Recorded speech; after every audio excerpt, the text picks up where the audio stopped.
தமிழ்நாட்டில் உள்ள திரையரங்குகளில் வெளியானது ரஜினியின் கூலி திரைப்படம். கூடுதல் விவரங்களை செய்தியாளர் யுவராஜ் வழங்கிட கேட்கலாம். வணக்கம், விவரங்களை சொல்லலாம்.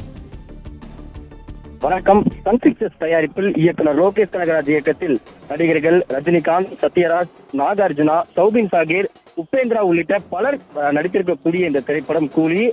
பன்மொழிகளில் இருக்கக்கூடிய முக்கிய நடிகர்களால் உருவாக்கப்பட்டிருக்கக்கூடிய இந்த திரைப்படம் இன்று ஆகஸ்ட் 14 வருகின்ற சுதந்திர தினத்தையொட்டி இந்த திரைப்படம் இந்தியா முழுவதும் இருக்கக்கூடிய இந்த திரையரங்குகளில் வெளியாவதற்காக படக்குழு சார்பில் ஏற்பாடு செய்யப்பட்டிருந்தது.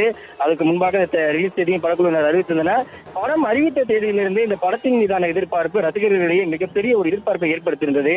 அந்த வகையில் படத்தில் இருக்கக்கூடிய அந்த ஃபர்ஸ்ட் போஸ்டர்களாகட்டும், டீசர்களாகட்டும், ட்ரெய்லர்களாகட்டும் உள்ளிட்டவை ரசிகர்களிடையே பெரும் எதிர்பார்ப்பை ஏற்படுத்தக்கூடியவையாக இருந்தது. காரணம், இயக்குனர் லோகேஷ் கனகராஜ் ரஜினிகாந்தின் கூட்டணியில் இயங்குகின்ற இந்த திரைப்படம் ரசிகர்களிடையே பல்விதமான அந்த எதிர்பார்ப்புகளை ஏற்படுத்தியிருந்தது. காரணம், இயக்குனர் லோகேஷ் கனகராஜனுடைய முந்தைய திரைப்படங்கள் மிகப்பெரிய ஒரு ரசிகர்களால் கொண்டாடக்கூடிய வகையில் அந்த திரைப்படங்கள் அமைந்ததாகவும், அதே போன்று ரஜினிகாந்தின் டெய்லர் திரைப்படத்தும் மிகப்பெரிய ஒரு வெற்றியை ஏற்படுத்தியிருந்தனால் அந்த திரைப்படத்தின் மீதான எதிர்பார்ப்புகளும், அதே போன்று இவர்கள் கூட்டணியில் பல நடிகர்கள் உருவாக்குகிற அந்த ஒரு எதிர்பார்ப்பும் ரசிகர்களிடையே பலவிதமான அந்த எதிர்பார்ப்புகளை கொண்டிருந்தது.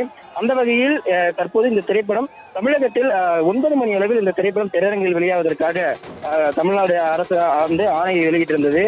தமிழகத்தில் கூடுதல் சிறப்பு காட்சிகள், வழக்கமாக 4 காட்சிகள் திரையிடப்படும். அந்த வகையில் இன்று இந்த திரைப்படத்திற்கு அதிக அளவில் ரசிகர்கள் கூட்டம் இருக்கும் என்பதால் படக்குழு சார்பில் தமிழக அரசில் கோரிக்கை வைக்கப்பட்டிருந்தது. அந்த வகையில் இந்த திரைப்படத்திற்கு ஒரு கூடுதல் சிறப்பு காட்சியை இயக்கிக் கொள்வதற்காக தமிழக அரசு ஆணை பிறப்பித்திருந்தது.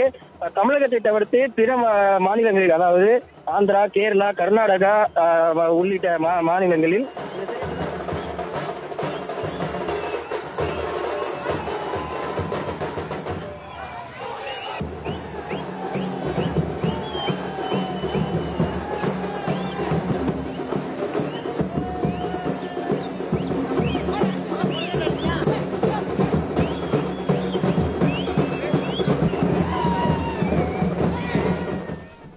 பிளே ஸ்டோர் மற்றும் ஆப் ஸ்டோரில் இருந்து பாலிமர் செயலியை QR கோடு மூலம் பதிவிறக்கம் செய்யுங்கள்.